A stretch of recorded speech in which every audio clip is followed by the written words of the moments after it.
Okay, welcome back to part 2 of our turning of this camphor blank that we've got. One thing I want to say before I mount this, when I put CA glue in here on this large side here, I had quite a bit of it had run down in here, and I had to go back with my square carbide turning tool and sweeten up this shoulder. I had some garbage in here and it wasn't going to sit properly on the chuck, so I just wanted to mention that real quick. See if we can get this mounted.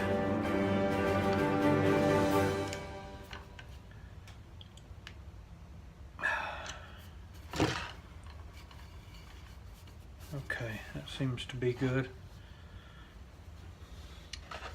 Now, our next step is to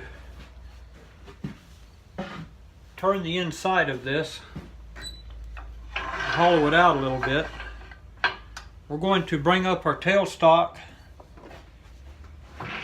and try to give this some support as long as possible.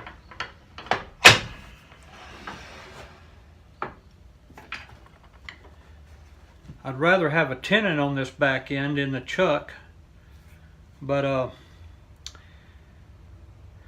I think in this instance it was better to have a recess. So we're going to put the tailstock up here, put a little bit of pressure on it, and give that some support while we do some of the major hollowing out.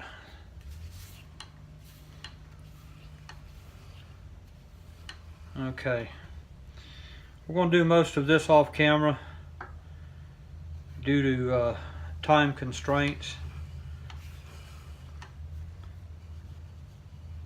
Due to my visual impairment, it takes me twice as long to do half as much, and so my videos have a tendency to kind of get a little bit lengthy.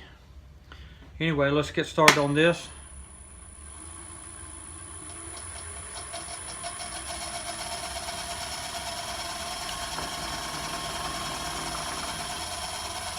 I don't know if that vibration is showing up in the camera. I hope not.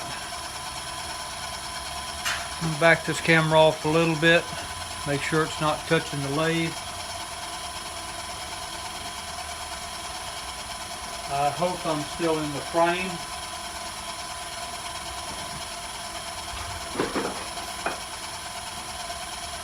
Alright, let's see what we can get started here.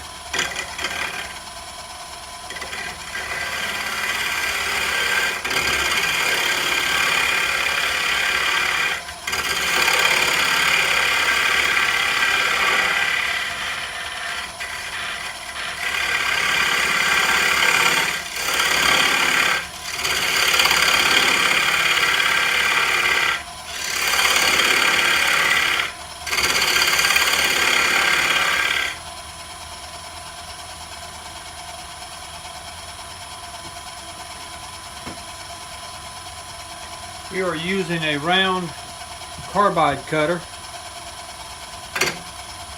One that I got from Easy Wood Tools. I'd like to thank Craig Jackson for making that possible.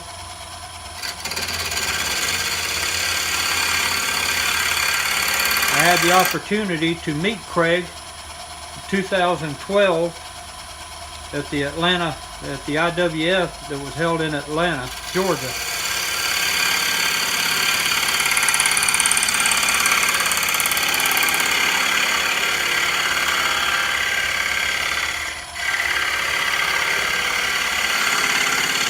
Craig had so much confidence in his tools that he actually got me up there in front of a crowd and had me turning using his tools. And I was so impressed with the tools that I just had to have some.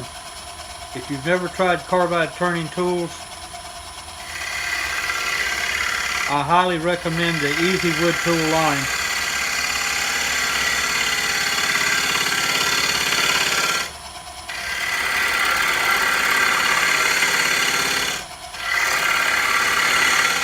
You can cut with them pushing, pulling.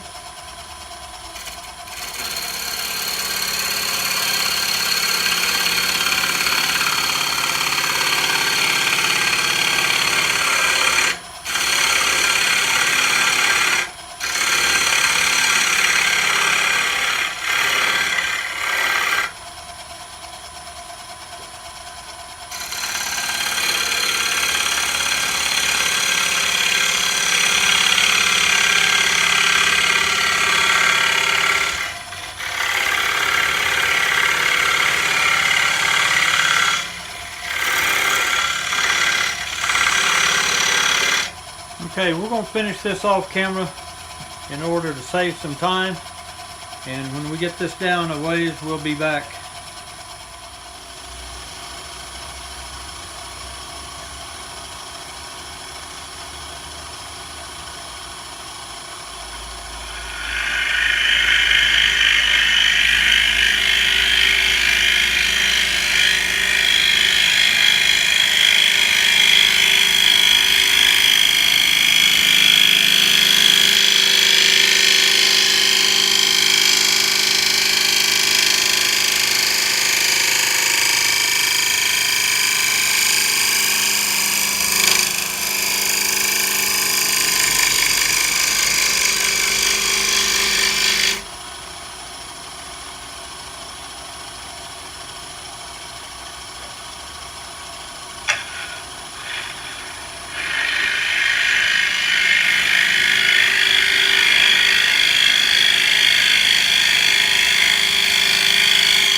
Well, this piece has been a challenge from the get-go. We're down as far in the bottom as we want to go. From here to the inside of the recess is probably 1/4 of an inch thick, so that's thin enough. However, in shaping the sides, I have just about gone completely through right here at this point. We're going to see if we can sand this out without blowing out this corner right here. I don't know if we can save that or not. It may become a design feature. But this camphor cuts really good. It's not a real hardwood, but it cuts beautifully. You can get gone too far real quick if you're not paying attention, which is what happened here. I didn't realize I was getting that thin on this side, and all that is due to the fact that I was off center with my worm screw when I drilled the hole for it. So we're going to sand this off camera, and when we get that sanded out, we'll be back and put some finish on it. Well, we've got this sanded through 400, and I'll do a little bit more sanding right here on this edge. But the very thing that I was trying to avoid is what happened. This piece got too thin and it blew out. It's part of the bark. But here's where Mr. Al Furtado would say that you have to let the piece tell you what it wants to be. And what I wanted was one thing, and what it wanted was another. So now this has become a design plan instead of it being I guess now it's considered I guess Mr. Furtado would call it art. I've learned an awful lot watching his YouTube videos. He does a lot of audio description, explanation, so I'm able to learn a lot from his videos.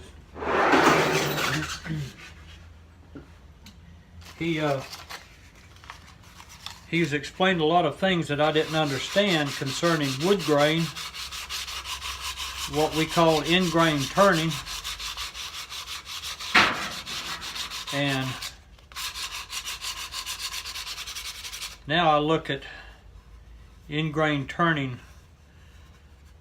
a little differently, even though sometimes I still call it end grain turning. It's actually spindle turning. Mr. Furtado explained that very, very well, and I'm very appreciative of his instructional videos. Okay, we're going to put some finish on this. We've done the inside up to 400.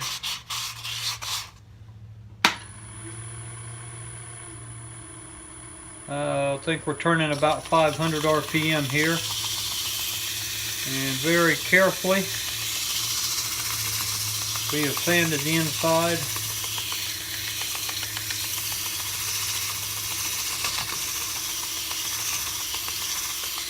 Down to 400 grit.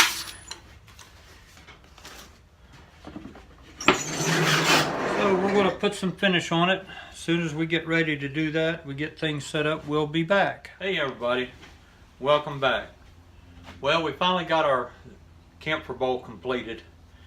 Put several coats of Watt-coated Danish oil on it. Then we had to let it sit up and dry for 24 hours. And then I put about 2 or 3 coats of wax on it. So it's oil and wax, and it turned out pretty nice for all the problems that it gave me. I'm satisfied with it.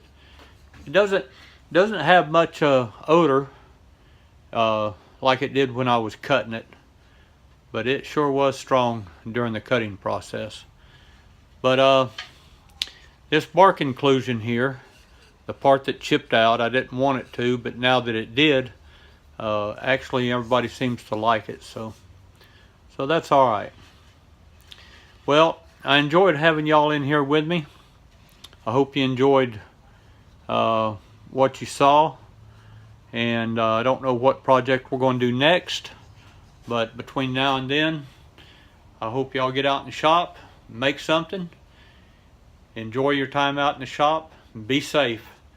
If you like the video, give me a thumbs up, give me a like, subscribe to the channel. Appreciate it. Y'all be blessed. Talk to you later.